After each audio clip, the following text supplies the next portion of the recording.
Hello, and welcome to a podcast episode of Wonderful. Um, yeah, we'll get into this in just a bit. Great. So, um, welcome back, listeners. Just telling David here that my rough intention with this podcast is to weave in some of the questions from people who listened to our last conversation, but also to broadly theme this podcast in terms of looking at the sacred path of the warrior that um, was laid out in this book by David's teacher, Chogyam Trungpa Rinpoche.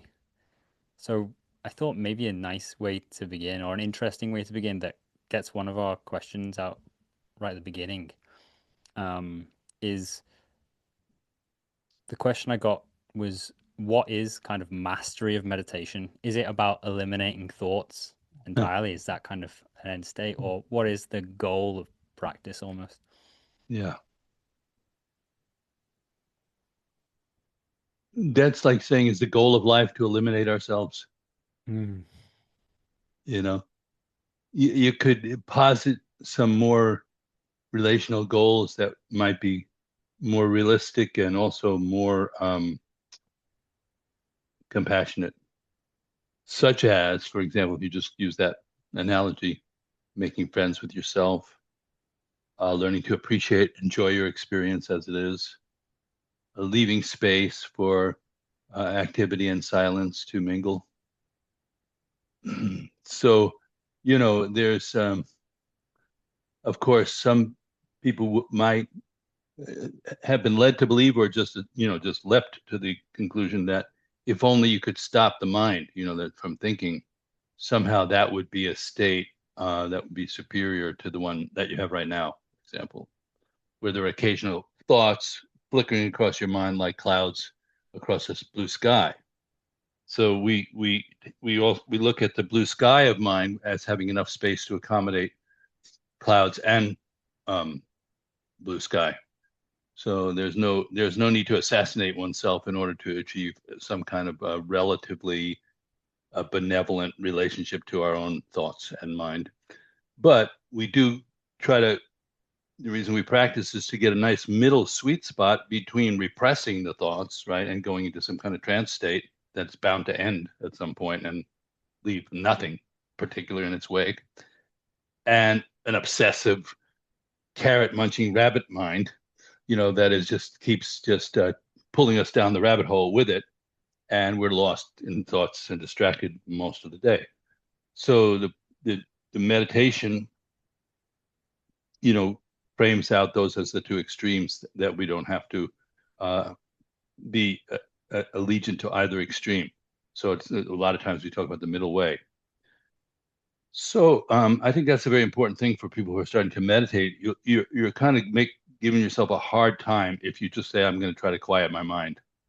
And if somebody gives those instructions, it's entirely possible they don't have a lot of experience with the practice. Great. Thank you for laying that out Yeah. there. I was Yeah. No. wondering, Yeah. Go ahead. Sorry. Go ahead, John.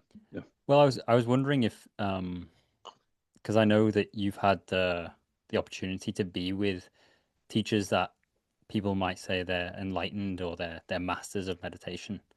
Um, do you have do you have any insight into what their minds were like? Can you kind of elucidate that for people? Because I know that people have this idea of, oh, the enlightened master is like this. Hmm. Yeah. Till they meet one. I mean, Yeah. and then like it's like meeting your music hero. If you meet a Beatle or something like that, you Mm, might have all kinds of ideas. But it is good to be part of a line or a lineage of practitioners that dates back all the way to the Buddha, because you're kind of not forced to imagine everything and kind of you know conjure up what you think might be XYZ. So I was fortunate in my way of thinking about it to have met my teacher, Chogyam Trungpa Rinpoche, as you said, back in 1970. So that's 56 years ago. He's also been dead for almost 40 years now. So this is a kind of, we have to be careful about, how we um, think about people who are not in this level of reality. And, you know, of course, the imprint of his teaching is very much with me and with all of us in the form of, I guess, three levels of um, the physical presence is still somehow has an impact, Mm, remembering what his body was like. His body had a very particular energy to it. The space, the atmosphere. I think in Japan, the students say the atmosphere. I like that. mm, What's the atmosphere around somebody? And also the actual teachings, which is, and now that book that everybody's looking at, I recommend reading it cover to cover, Shambhala, the Sacred Path of the Warrior. Many of his students are reiterating elements of those teachings, but that's the kind of, you know, definitive and fresh out of the oven iteration of that particular group of teachings. So that book would be a great starting point for folks. mm. Then he brought over his friends. That was an interesting moment in the history of the universe. Um, I think we thought we had found this kind of unusual character who was he was somewhat of a renegade. He wasn't a monk anymore. He was wearing suits. He was married. He was, partaking in all the um, different things that were around at that time, like it was the early 70s. You can probably imagine, Uh, so he wasn't pulling back and doing a holy man kind of trip at all. So you had to kind of let go of that idea. But his discipline was enormous. And we got used to working with him. And then he said, well, I'm bringing over some of the teachers that I studied with in Tibet, which is, can you imagine that? Fresh.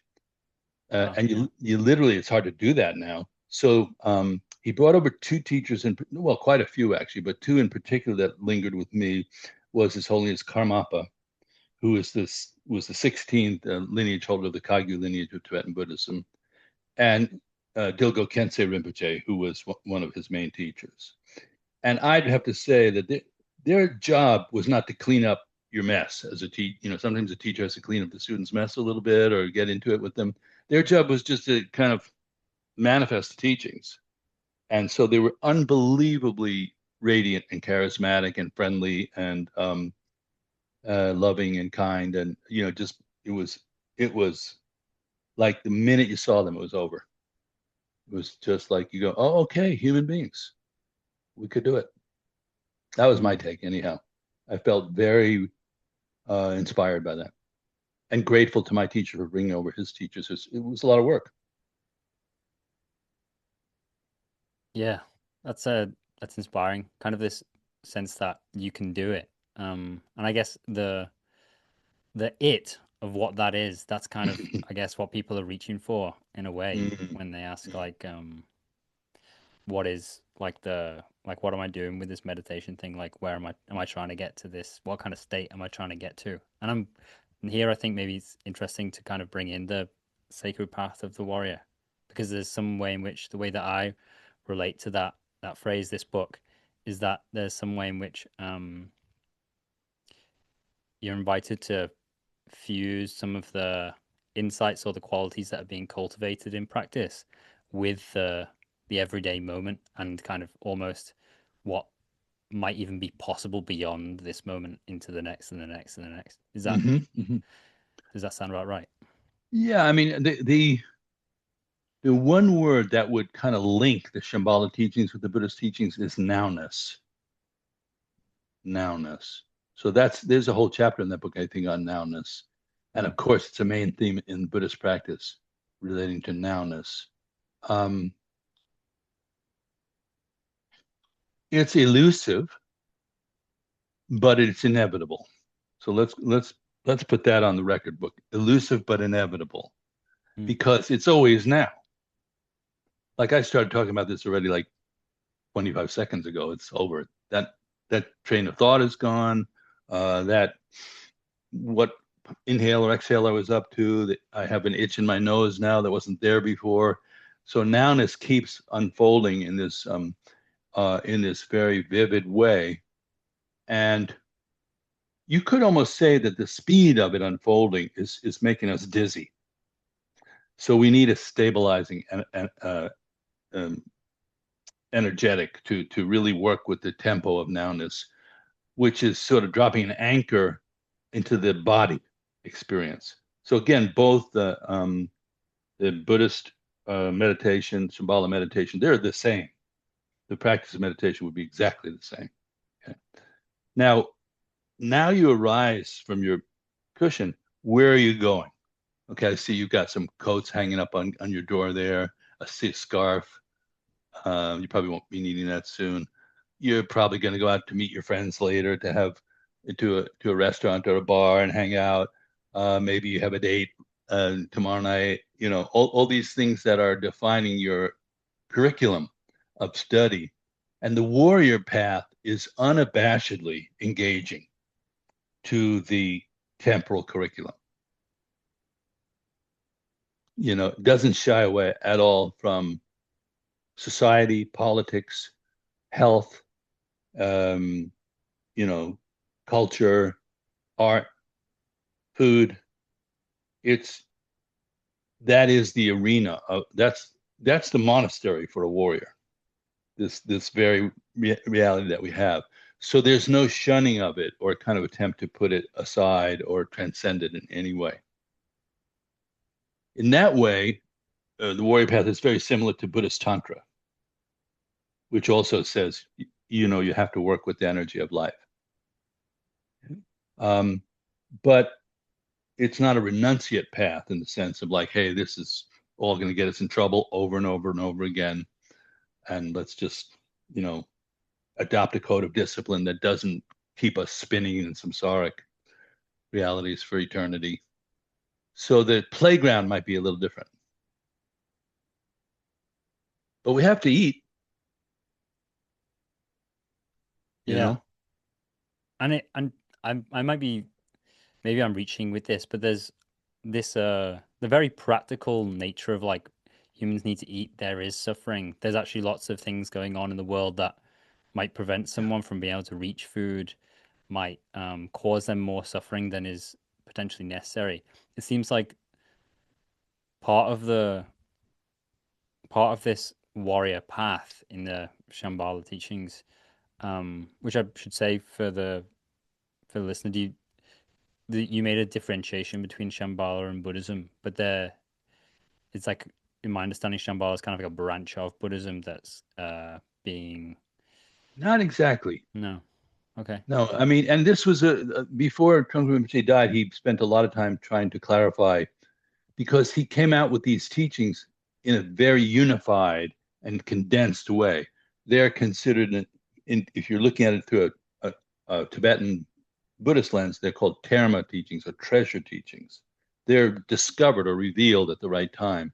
And that was quite literally the case with him. He kind of started to almost take dictation on some of these texts that are being referenced there. He doesn't really claim to have authored them.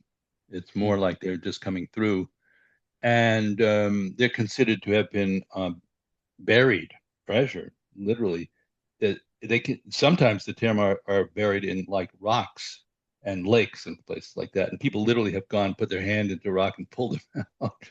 mm, But in this case, it's called mind terma. So they're hidden in the mind of the terapist, the person who reveals it.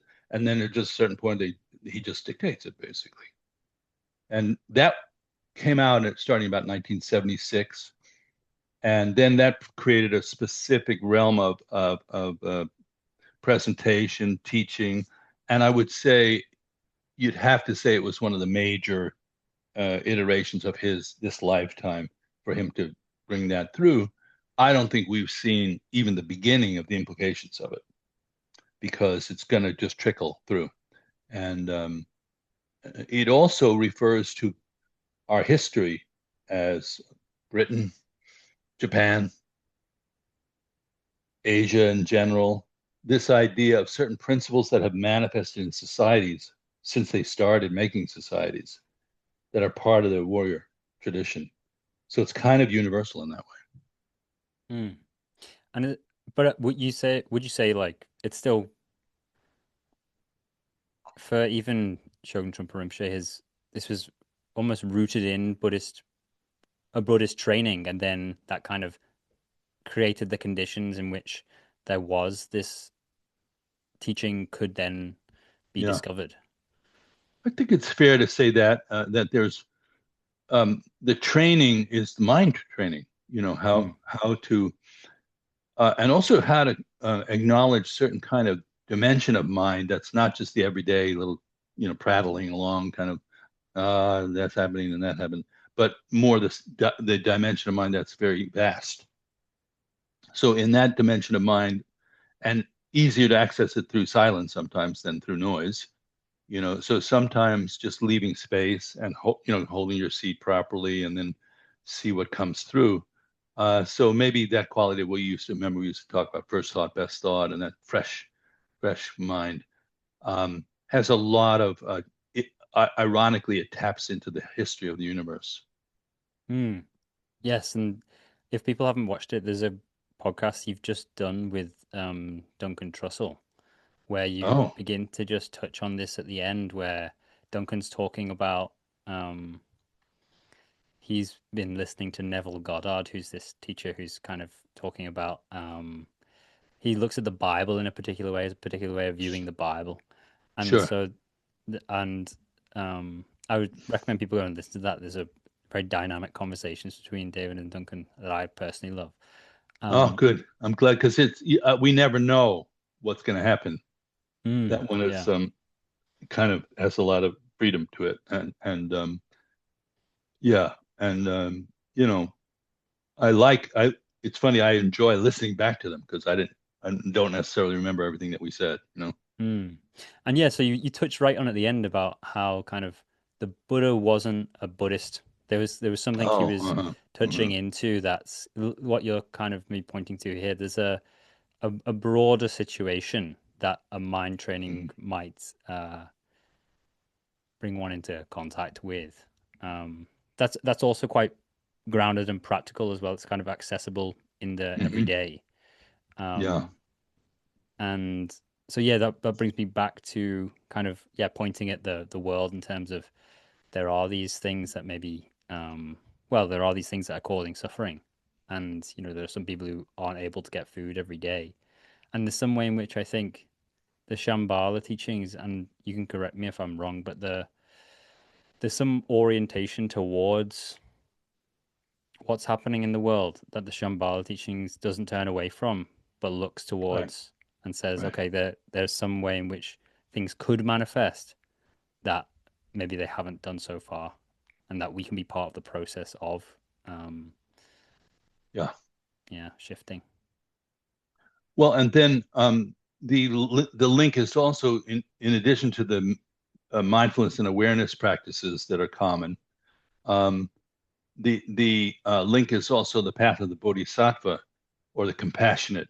So the warrior in the Shambhala sense or in the sacred warrior sense is not just a good fighter. Mm, There's a lot of tenderness and compassion that is really forming. The bravery that comes out is coming out of that tenderized, gentle heart, as opposed to some kind of armored out, kind of blocked energy. So um, that's important. So the warrior is a bodhisattva from that point of view as well. Somebody who places the benefit of others very high up on the scorecard. Um, and you wouldn't need credit necessarily. That's an interesting thing. It's like um, you could just take that view as a part of your makeup and personal dedication and just help people when you can in ways that are even if they didn't notice it, it's good. mm, Might yeah. even be better Mm, sometimes.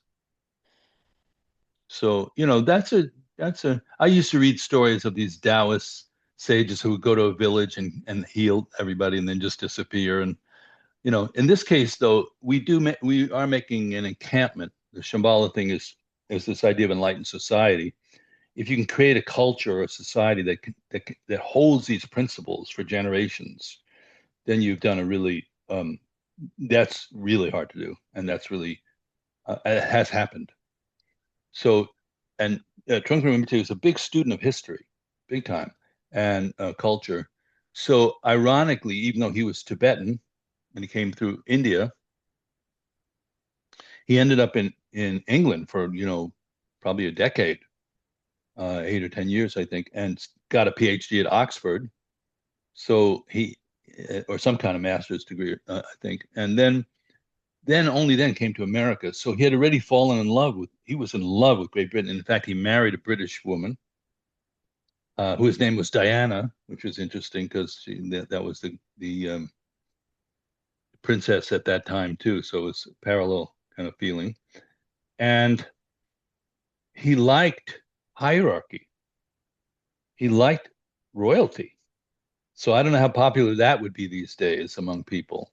It'd be interesting because there's a corrupt version of that that's pretty bad, where people are, autocratic, and he didn't like autocracy. That's not. It was the nobility of, like what's the motto of the was the motto of the Prince of Wales, I think. Ich dien. Do you know that? I have I no idea. serve. I serve. Hmm. That's the head dog in Great Britain. I serve. That's pretty cool if it's true. If it's true, So yeah. yeah, the people at the top, instead of pushing down a hierarchy that's based on keeping people down, which we're seeing a lot of lately, but those people are caring for society and caring for every person in it. That would be the ideal. So that's interesting that was part of that culture. It's part of British culture. It's part of Japanese. Even in Britain and Japan now, it's part of the culture, even though they're parliamentary democracies, both of them. Yeah. Yeah. And it applies even in like more mundane settings than royalty, like in business, even like there's ways in which hierarchy is kind of supportive of um the overall, I guess you could call it, output of a business, or the overall Hmm. serving that a business is able to do. But I think you're right to point out like there's ways in which people have certain reaction to the word hierarchy that is based in the reality that a lot of hierarchies have oppressed and Yeah. caused damage. Um, I wonder if you could speak to the your own experience of being within hierarchy and the kind of more, maybe the more enlightened version of hierarchy, like what that kind of feels like, what it kind of looks like. Well, he gave a great talk on that I still reference, called Lids and Flowers. That was the sort of name of it. I Hmm. probably have referenced it more than once. The idea of an unenlightened hierarchy is lids. Like this person's trying to manifest something, stay down. You put a lid on their pot, you hold them down so you can feel, that you're on the top. And the flowers is like gardening. You see, oh, this plant is moving towards the light and the energy. So you understand the plant's nature, and you are supporting that. And so everybody can grow. And that's a huge difference. And this is not an easy thing to talk about in 2026. It's really, we've really come to an inflection moment about leadership in this planet and what it's going to be, and who's going to be left out and who's going to be included. Um, so these principles include the idea of selfless service. Warrior is not self-centered or selfish, and is humble, not arrogant, has good energy, so he doesn't get depressed and hold down, kind of perky. So there are those four qualities. If you read the book, you'll see them, of humbleness, which is called meek, not being too arrogant, and mindful is the texture there. And then perky is the second one, which is a snow lion, which kind of jumps from the mountain peak to the next mountain peak. It's sort of symbolic of first thought, fresh mind, kind of a not defeated by getting weighed down with agenda. And then the third one is called outrageous, which is there's some daring involved in even talking about this, really. Um, but jumping out of conventional mind frames that just create stagnation, you know.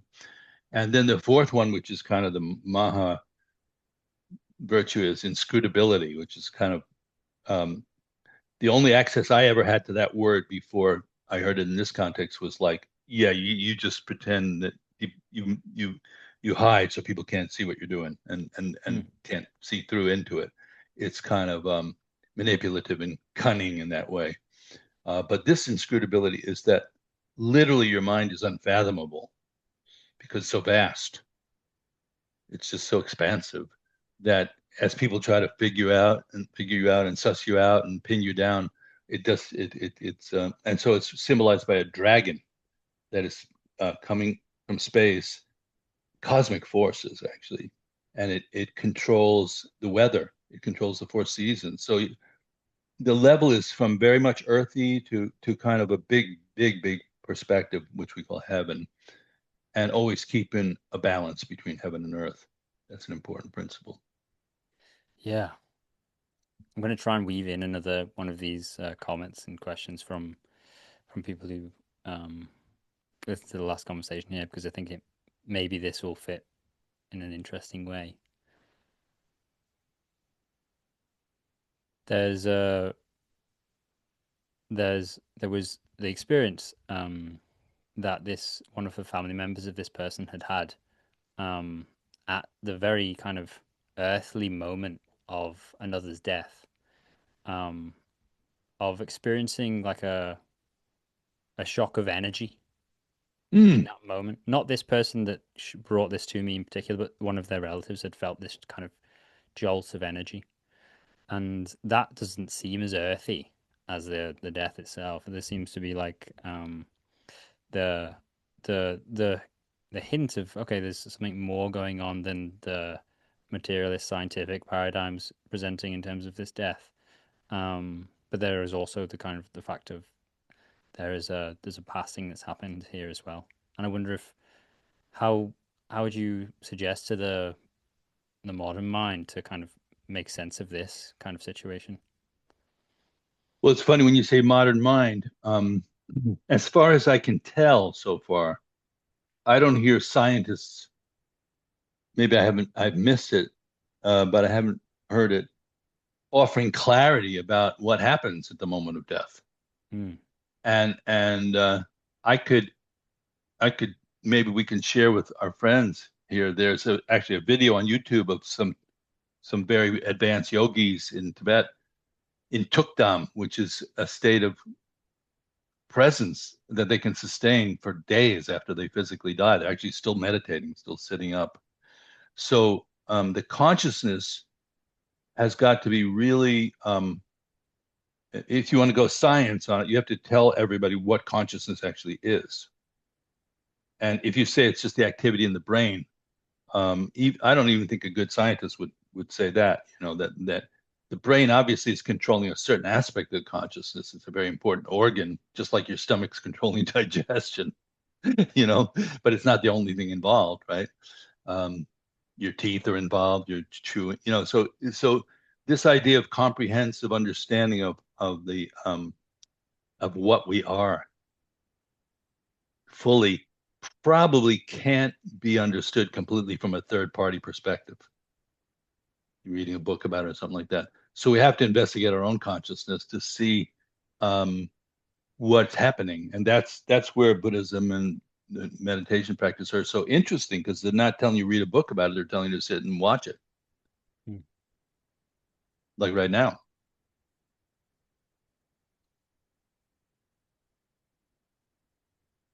So then there's also this you would just gently gesturing towards this earth and kind of the more heavenly cosmic kind of situation that's happening kind of maybe simultaneously, or there's some way in which we might want to well there's some way in which the path of the sacred warrior is some kind of complete um connection or thread between this heaven and earth principle. And I'm wondering We if you call could, it, we call it joining heaven and earth, yeah, uh, or synchronizing. And earth is body and heaven is more mind because it's sort of more like space. And we're synchronizing body and mind. So a warrior, if you see a warrior, they should be synchronized physically. It shouldn't be like a sloppy, kind of all over the place. I don't know what I'm doing. I don't remember where I put my cup, you know, ketchup on their shirt or whatever. There should be some synchronized quality, um, that in itself, indicates an awareness of both those principles and how they connect. And in terms of how we do life, the vision that we have is the heaven aspect. The kind of, you have a vision. You and I have talked about it for a couple of years of like, you want to try to do this, that, like create a community of people who are talking about these kind of things. That's kind of visionary. That's like heaven. And the earth is, you just found out that the internet platform you wanted to use costs $1,200 a month. hmm, And maybe that's not practical or whatever. Or people come to it and then they have their own agenda and they're just trying to sideswipe what you're doing, or somebody trolls you on the internet. Earth is always creating problems. It, yeah. it, like it's wormy. It's kind of like, it's like if you look at a clump of earth, it's just unbelievable. And there's some intelligence to that part of the situation as well. Is kind of my read of more than just this book of Totem Trumpets, but more books is there's a there's a pointing to okay, there's maybe some intelligent signal in the overall earthiness of a situation. Like if you're knocked back from something, then there's some kind of intelligence in that, and yeah, has that been your experience also? Look at the Buddha's hand touching Mm, earth. That's the gesture. So the mudra is earth witness. So it just means our life is um,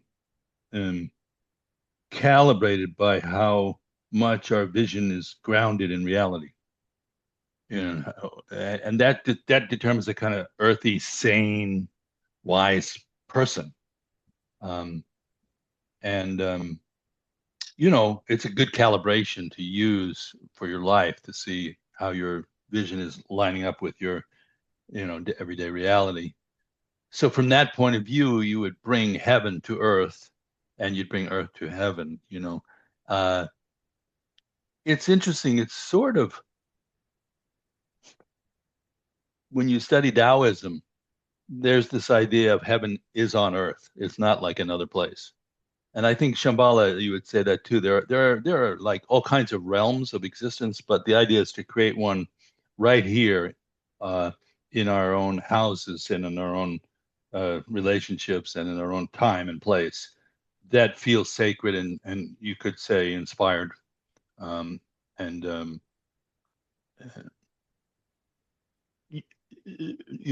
kind of glistening and vivid and powerful, but not impenetrable by challenge and difficulty. mm. But you would then use those things to kind of polish the mirror. Yeah, That's yeah. hard. I think this is a cool point actually, also to go back to the this bodhisattva ness of Mm, mm. the path. In this book, there's talk of the genuine heart of sadness. Yeah, hearing you say that, you have no idea how happy that makes me, because I did take these teachings from Trungpa Rinpoche right when they were very fresh and kind of hadn't been formulated yet. So there was this kind of fresh bread, like when you open the oven and you smell that fresh bread.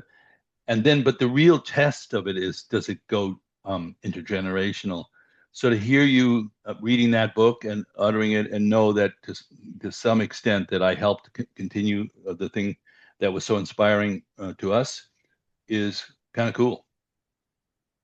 Yeah, I mean, I've got to point people. I think I did it in the last conversation as well to Dharma Moon. Like it's and the conversation with Duncan as well. There's probably no.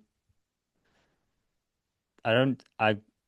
I'm pretty sure Duncan would have put the seed of meditation as a thing in my mind at some point in time early on in conversations with Joe Rogan.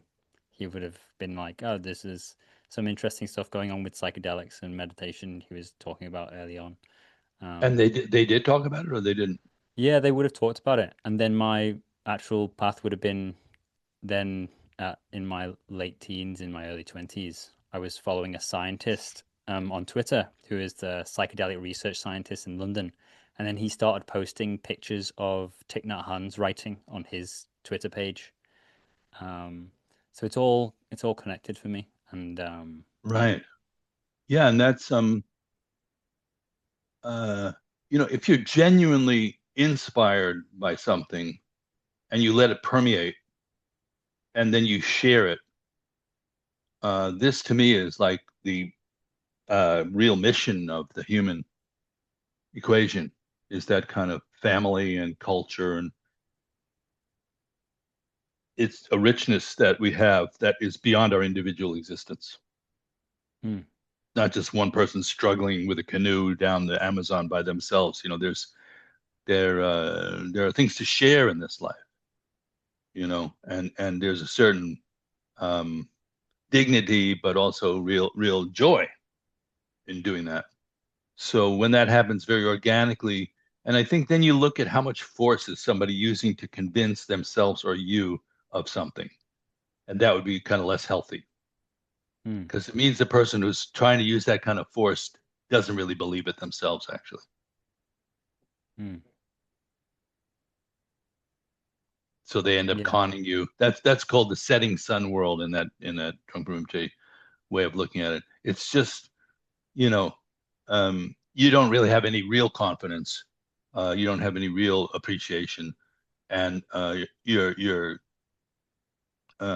trying to convince. It's cowardice, is what it is. That's how it's described. So the warrior is braver than that, and and the bravery makes them humble, so they don't have to force their opinion on somebody else. Yeah. There's a so actually there's like the warrior has like a direct experience, first person, practical, earthy experience of both this genuine heart sadness that is maybe the place in which there's maybe the sense of wanting to extend towards the world, um, and but at the same time there's also the direct experience of what uh, CTR would call basic goodness, like it's already existing um, sanity or already existing kind of wakefulness that can meet what's happening. Um, Yes, and that one. that was a powerful thing when he used those words in English. That was not a necessarily a translation from a Tibetan or Sanskrit bodhicitta, Hmm. talking right to this audience, this English speaking audience, basic goodness. And the idea is that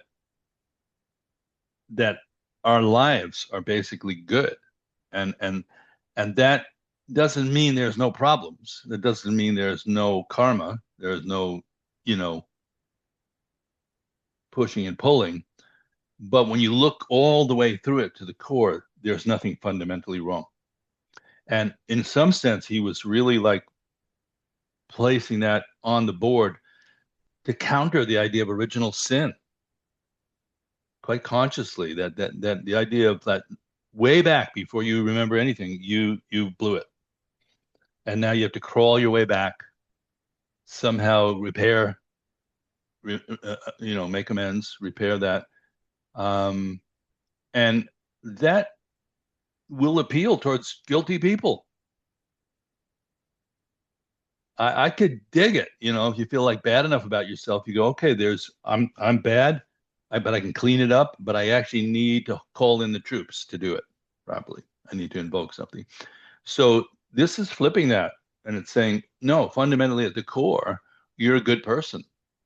You're fine, and you have a good heart, and you have a good mind, and a good body, and you have karma. You have sort of created certain situations and circumstances, and in that way it's the same. You could clean some stuff up. So that's where the theistic and non-theistic traditions kind of meet. You could still clean up some stuff, Hmm. but the basic source is not some kind of fundamental guilt about existing. Yeah. And this is one of the other things that came up from the last conversation. And this is, I was, I actually loved hearing this. It was really cool. It made me laugh. Um, Friend of the show, I guess I'll call her. She said it didn't feel like anything I didn't already know. Yeah, good. Yeah, Yeah. which is No, maybe that's points at yeah, this. right on. Yeah, and it's a lot of things have wisdom rings like through like exactly that way. You recognize wisdom. You go, oh, yeah. So the kind of wow factor of it all, like you blew my mind or something like that. We talk about ordinary magic in Shambhala. We talk about ordinary mind in Buddhist Tantra. We're trying to get it back to what's happening, which is already I one of the things I think I said to Duncan in that podcast was like, a lot of people are talking about aliens lately, and you know, they're showing some video. The U.S. has released some video, and everybody's going, "Oh, there's aliens!" And um, Neil deGrasse Tyson. Do you know who that is? Yeah, yeah, He is my hero, man. That guy's so cool and has such a great take on. He said we have this assumption that aliens would look something like us. And he said it's a completely rash assumption. And he said we have 20% of our DNA is like the same as a banana. He said it's more likely that they would look like a banana than like, a humanoid. And so I said to Duncan, I said, if you're in vivid perception mode, like if you don't have a lot of thinking mind and you just kind of open your senses, like we call it pure perception, and you walk down what's a road near you there? Penny Lane. Then of course the song comes into mind right away. But Penny Lane. So you walk down Penny Lane, you would have to realize that you're looking at aliens already, just people's faces. And I said this to one of my crews. I said, just look at people's nostrils. And just don't go for the whole like magazine cover version, but look at the details of somebody's face. It's so vivid and it's so fundamentally unformattable in terms of a conventional mind. So I don't know. Maybe somebody's going to come up and maybe we wouldn't even know they're here. I think that's quite possible that they've been here. Um, we um, it's already an alien situation. That's what I'm saying. From ego's point of view, the whole situation is like you're living in an alien planet. If you move beyond the ego framework of identifying everything in a conventional way and just look at it and smell it and taste it, you're already living in outer space. Yeah, we are. You're tripping already. Yeah. Hmm. Cool.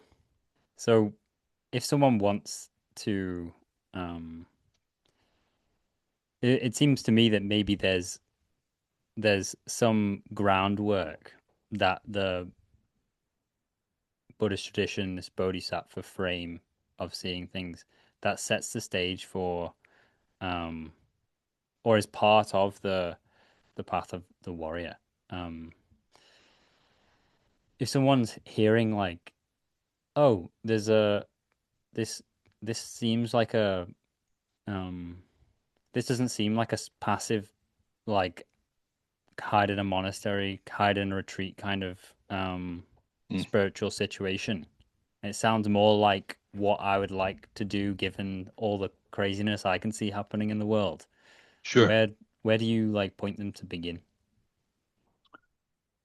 Yeah. Well, I mean, obviously they're welcome to come visit us at Dharma Moon, as you mentioned, dharmamoon.com, because these are the underlying principles of our meditation teacher training, which you took, Hmm. and which makes me really proud and happy that somebody like you, as smart and um, creative as you are, came and took a good dose of that medicine with you and is spreading it out into the world. So that's a good feeling. So Dharma Moon, we have a teacher training program 3 times a year. We have one coming up this summer that you can register for now. So maybe we could give them the link for that. Yep. And the other thing I had as a sort of first thought is the connection between Britain and Japan is very powerful.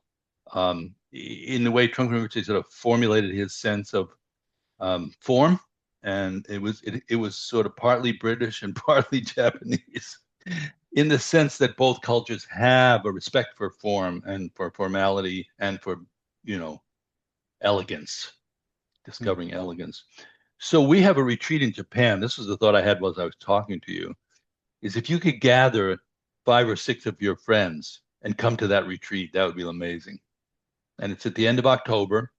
We can put the link, I can send you the link and you can share it with people. And we're going to spend 4 or 5 days in onsen, which is in the mountain, and we're talking exactly about Shambhala. They're really interested in this over there. We've been Mm. doing the whole year, sort of, we've been going through this book chapter by chapter. And then the culmination of the retreat is going to be fearlessness. That's going to be the kind of central theme. Then we're going to Kyoto as a group for 3 or 4 days if people want to continue on. And if you've never been there, have you been to Japan? No, never been. Oh, John, it's there's no way somebody like with the kind of interest that people like us have that you cannot go to Japan in this lifetime. You have to go. And the culture is so embedded. Like last year, we went to an 800-year-old Zen monastery. We've seen bonsai trees that are 650 years old, Wow. twice the age of America in the little tree. Um, Wow. and the food's fabulous. Yeah. It's on a practical level. Uh, the people are super friendly, and it's a way to go because we can um, hang out with our. We have a company called True Nature there, and that they're the leaders are bilingual, so you're hosted well. It can be a little bit intimidating to go there. So you should come, and we should get some more of the British people to come to that retreat, October the 31st, and we'll put the link in there. And then the other thing is just come and take the teacher training program or some of our classes at dharmamoon.com. And you are an example, as far as I'm concerned, of the benefit of the offering. Yeah. You, Certainly. yeah, I put you right out there and go like, do what John did. I'll have what Yeah. John's having. Well, thank you for saying that. And yeah, I really appreciate that training. Really appreciate your time. Um, and yeah, thank you, David. It's a pleasure. So, John, I told you I'll do this anytime you want to. So just feel free. Okay. Great. Thank you. Okay. And greetings to everybody. Hope to meet them in person sometime. Mm, yes. I hope they get to meet you too. It'd be cool. Yeah. Okay. Thank you.